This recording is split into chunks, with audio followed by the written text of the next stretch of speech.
So, Will Levis, the Georgia defense, let's just go ahead and get into it. I want to talk about what Will Levis needs to do against this Georgia defense. And to be frank, it's going to take an A-plus performance to beat Georgia. But before we talk about Will Levis, let's briefly talk about Georgia's defense. And I'm not here to insult anyone's football intelligence, because if you are watching this channel, you're obviously a football junkie, and so you know how good Georgia's defense is.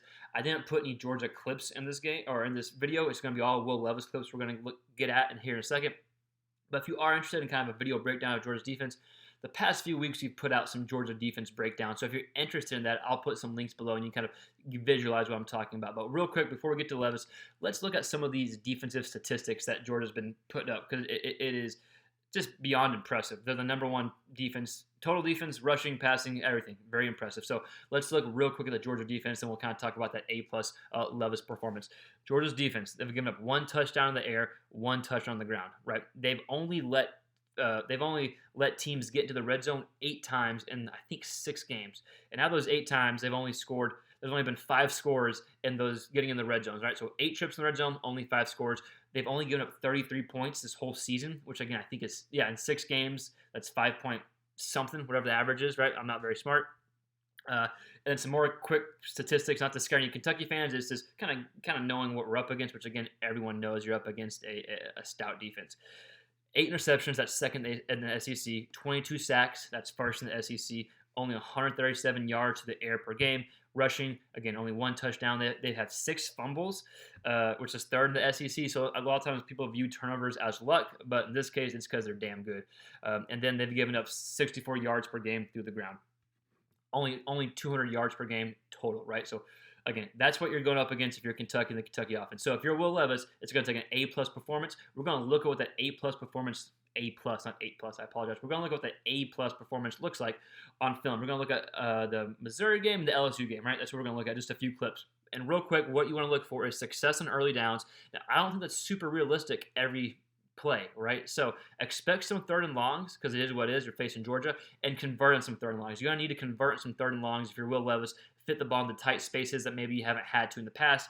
I think he's going to have to be a threat in the run game as well, which we're going to get to when we break down the film. So a threat in the run game. And then the last thing that I think could be, I don't want to say an advantage, because they're not going to have an advantage against Georgia's defense, but some more passes off potential run games, right? So fake sweeps, whatever it may be, we've seen them do in the past. Try to get creative, whether it's a fake QB draw, a pass, whatever it may be. Try to do something somehow, some way to get Georgia's defense out of position, which again is very tough, and we talk about that in the clips. But that's the A-plus performance we're going to need from Will Levis to potentially beat Georgia and beat Georgia's defense. So with all that said, let's dive into the film. And before we look at the film, I just want to encourage all this to consider subscribing to the channel if you like this type of quarterback content. It really does help us. Let's get into it. So here's a 3rd and 7 conversion of Kentucky against LSU last week, and of course, number one priority, don't get into 3rd and longs, right? But against Georgia's defense, let's just be realistic. There are going to be some 3rd and longs, some 3rd and 7, 3rd and 8, 3rd and 10 plus. So I think to have a chance to win this game, you're gonna have to convert on some third down plays, third down opportunities. Georgia's defense is only giving up 27% third down conversion rates. They get some people in long third downs, and it's hard to convert. So again, this LSU's defense, right? I'm not trying to say they're anything like Georgia's defense, but it's an example of what Levis is going to need to do against Georgia's defense is convert. And Georgia does bring pressure a lot of times on these type of situations. But good job by Levis in the pocket, staying in, has a good throwing lane right through here, ends up being a good conversion, big first down there for Kentucky. So again, converting on third downs, 3rd and long specifically, I think it's going to be what it takes, or something of what it takes to have a chance to beat this Georgia defense and this Georgia team.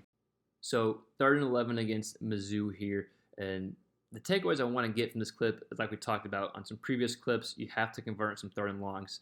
Just to be frank, there's going to be some 3rd and longs. You want to do your best to stay out of it, but there will be 3rd and longs. And then you have to fit the ball in the tight windows, tight space, especially if Georgia only brings 4, which they do often, right? 3 or 4 they'll bring. They do blitz, but there'll be times they can get pressure with just 4 guys, 3 guys, and so they'll drop 7, 8 guys and can be some pretty tight windows to fit balls into. This window isn't as tight as what Georgia will be, but you get the picture. So this is the window Levis fits the ball into. Good job. And Kentucky does a good job scheming open receivers. Have no open receiver here. But you get the point of the video. There's going to have to be some balls fit into some tight spaces downfield against Georgia's defense to move the ball, to convert on 3rd down, and to frankly win the game. So just the takeaways here, convert on 3rd and long, and then more importantly, fit the ball into tight windows as well when you're pushing the ball downfield. So Here's a 1st and 10 for Levis, and we're going to see a fake running back sweep out of the backfield and the tight end on the seam. So I think some creative plays like this are something to that's worth kind of exploring against this Georgia defense. Now, Georgia is a bazillion times more disciplined than the LSU defense, so let's keep that in mind. But on 1st and 10, I think having some creative plays like this on first down, so you don't always want to stay conservative. I know I preached and talked about taking what the defense gives you, getting some yards on 1st, 2nd down, don't get 3rd and long. But to beat Georgia's defense, you're going to have to do some things that have some risk to it. So I think on 1st down, having some creative plays where they don't key in or hone in on the run game, right? So a creative play like this where you have a fake sweep. It doesn't have to be this exact play, but just an example. Fake sweep, step back, throw right there. If you can just get Georgia's defense out of alignment by a second or by a foot, then that could be what Levis and Kentucky needs to do. Now, again, Georgia's defense is way more disciplined than LSU's, but just an example on 1st down, sometimes you're going to have to take some shots, take some risks, and I think having some creative plays like that could be a way to potentially be successful in some early downs. So here's another example of kind of a fake run play that you have a pass play built off of. So it's a fake zone read here. Levis has a small little rollout and throws back for a touchdown right here. So a good throw. And Levis is going to need to make some throws in the tight coverage to have a chance to win this game. But I think it's another example of how you can be creative on offense if you're Kentucky against this Georgia defense. So we're going to see Levis with a small little rollout. Boom. Small little rollout. Gets people out of position. Again, it's LSU's defense, not Georgia's, but still, it's still worth showing. Then you see a good throw right here against pretty good coverage, actually, right? That's actually pretty good coverage, good touchdown there. So takeaways here, kind of the same thing as the last video we saw. Some pass plays off of a potential run threat from Levis, and then being able to make some throws in some tight windows. So this play right here kind of entails, I think, everything we're going to need to see from Levis in one play to beat Georgia. So we're going to see LSU bringing some pressure here. It's a 1st and 10.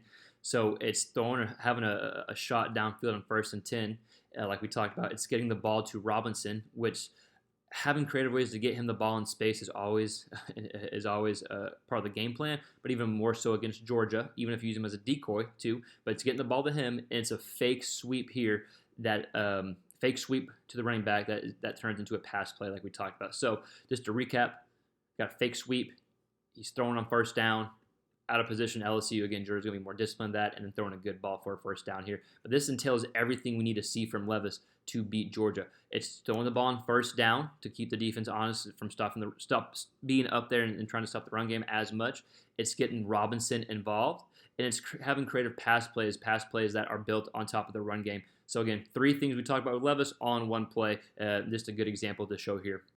So as we talked about in the beginning of the video, Levis is going to have an A-plus game to beat Georgia, and so that includes running the ball. I don't think he has to do it quote-unquote often, but I think he's going to have to be sprinkled in here and there, and he's going to have to be able to pick up some tough yards. So this play here is a quarterback keeper.